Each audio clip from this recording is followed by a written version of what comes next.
Now, I've owned the flagship Arendal Sound 1723S speakers for a couple of years now, and admittedly though they sound absolutely great, they are pretty big, so they aren't for everyone. There's also the smaller 1723S speakers, but what if even those are not small enough? Well, the 1961 line aims to give you that great Arendal sound and build quality, but in a more compact cabinet size. Can they live up though? Well, this is the review. Stick around. Perfect.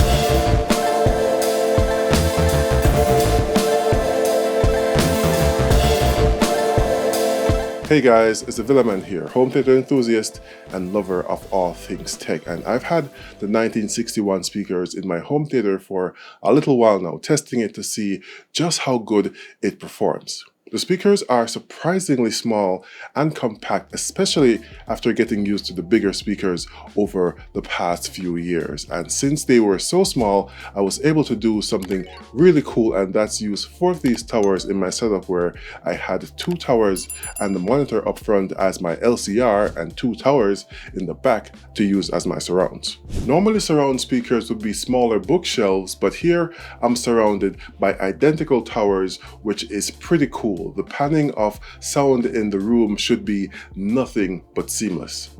Okay, so in the box you'll find the very well packaged speakers, which is surrounded by a lot of thick foam to protect it during shipping. Then you'll find the product information booklet and the 2-piece grill, which I never use.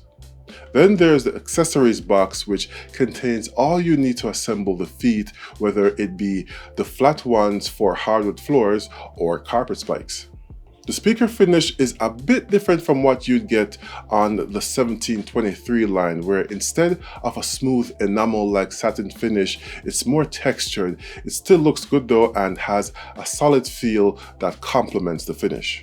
Unboxing the center channel speaker was pretty much the same experience, but I was genuinely surprised at how small they were, especially compared to the 1973 that I'm used to, and it comes in either a black or white finish and has 4 5.5-inch woofers, a 1-inch soft dome tweeter, and accepts up to 350 watts max RMS of power, and has a frequency response of 39 Hz to 20 kHz with the port unplugged and 49 Hz to 20 kHz in sealed mode. The matching 1961 1V subwoofer is a relatively compact rear-ported sub with a side-mounted 12.2-inch driver behind a magnetically attached grille. On the back of the sub you'll find the digital controls that control everything from the gain to the built-in EQ settings. Below that are the speaker level and RCA inputs, the left one being for LFE, along with a power switch. It comes in the same 2 finishes as the speakers and measures at 22 inches high, 15 inches wide, and 19.5 inches deep. It has a frequency response of 16 to 200 Hz plus or minus 3 dB. Like I said, I arranged the speakers in a 5-channel configuration with 2 towers and a center channel up front and another pair of towers as surrounds in the back.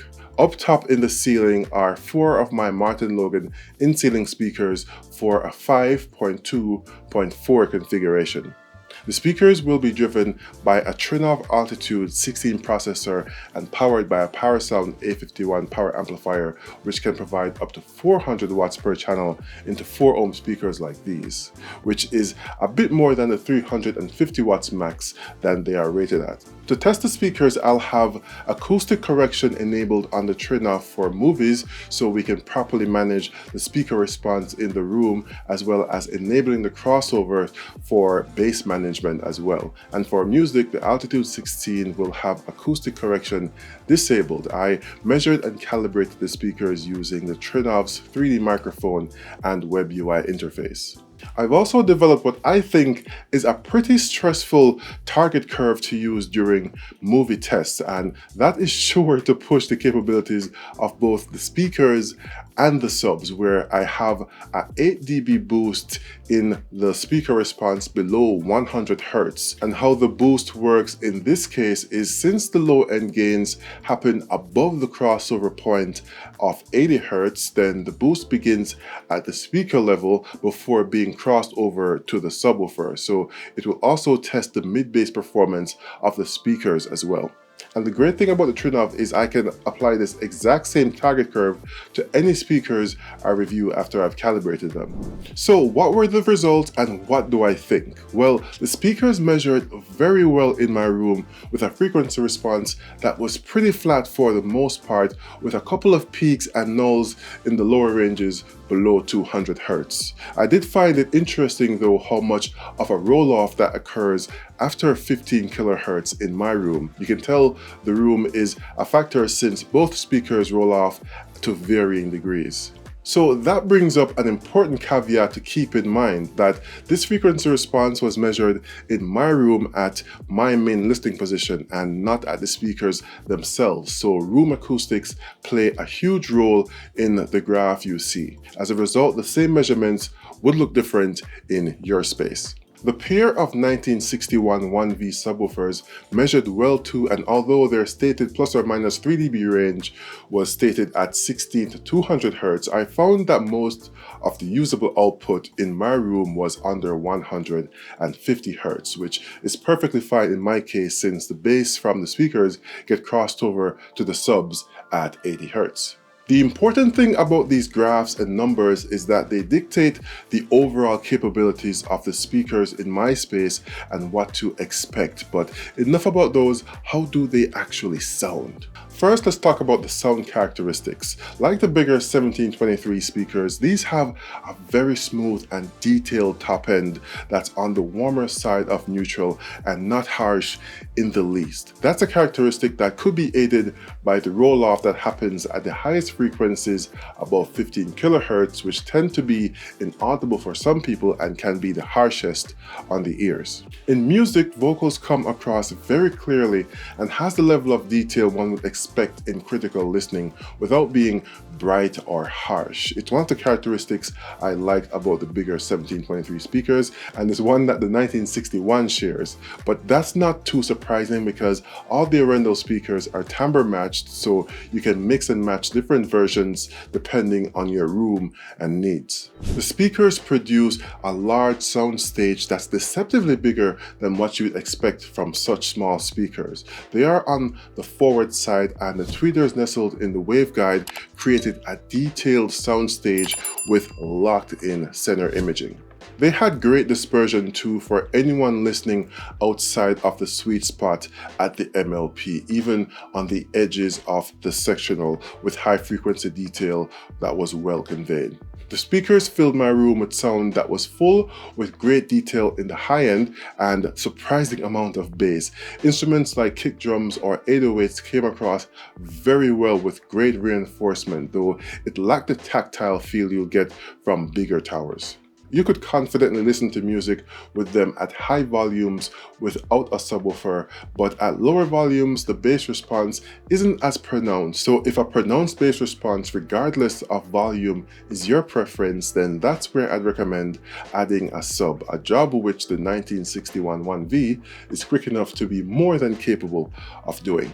That said, I brought these speakers close to reference without them sounding strained in the least. In fact, the music demo, which should be live depending on when you're watching this video, was recorded at -15 dB from reference, which is much louder than I typically listen to music. Suffice it to say that these are great for music and didn't have me feeling that they lacked anything besides some bass at lower levels. For movies, I thought it was really important to test the dynamics of these speakers to see if they could live up to the high expectations set by its bigger sibling. I used the race scene in Ready Player One because of all the high and low frequency effects going on simultaneously, and sound from that movie was very well rendered, as good as you'd expect to hear it. The same was true for musicals like Encanto and The Greatest Showman, which are the other reference materials that I used, and two of my favorite movies in fact. So even though the speakers had a lot to live up to with these movies that I've heard a lot of, it passed with flying colors. Movie playback was of course helped in huge part by the 1961 1V subwoofers. The 1V is ported with digital controls on the back and also works with the Arendal Sound app for added convenience to manage the subwoofer. It has two EQ modes in both vented and sealed configs. For my test though, the sub also had the 18 dB gain from the target curve applied to it, and it was a beast of a small sub. The scenes like the dinosaur stomping or King Kong swinging in Ready Player One was awesome. The bass was impactful and tactile in my room. The sub is fast enough to not call attention to itself during critical listening music sessions, but when in a pair like I have here in my room can do some serious house shaking in their own right. At no point during my test did I feel like the subs were bottoming out or unable to manage what I was asking of them. The tank fight in Fury was one of those demanding scenes where the performance of the subs really impressed me, and that's why I decided to include it in the movie demo. And that video should be live depending on when you're watching the review. The sub created some deep bass extension for those atmospheric scenes like the intro to Blade Runner, and was fast enough for those percussive notes in Fury when the machine guns were being fired, which is what you want from a high performance subwoofer. Suffice it to say, I really like it, and I think if you have a small to medium sized room, it would do very well in your setup too. So who are these speakers for? Well, I think if you have a small to medium sized room and you want reference quality sound, then these would do great in your space. And if you're tight on space and you're thinking of using bookshelf speakers, then these would be a no-brainer. They're small enough to have a relatively tiny footprint but have some really big sound. You can't go wrong, so I've left links in the description for anyone who wants to learn more or even buy these speakers. Let me know what you think about the 1961 speakers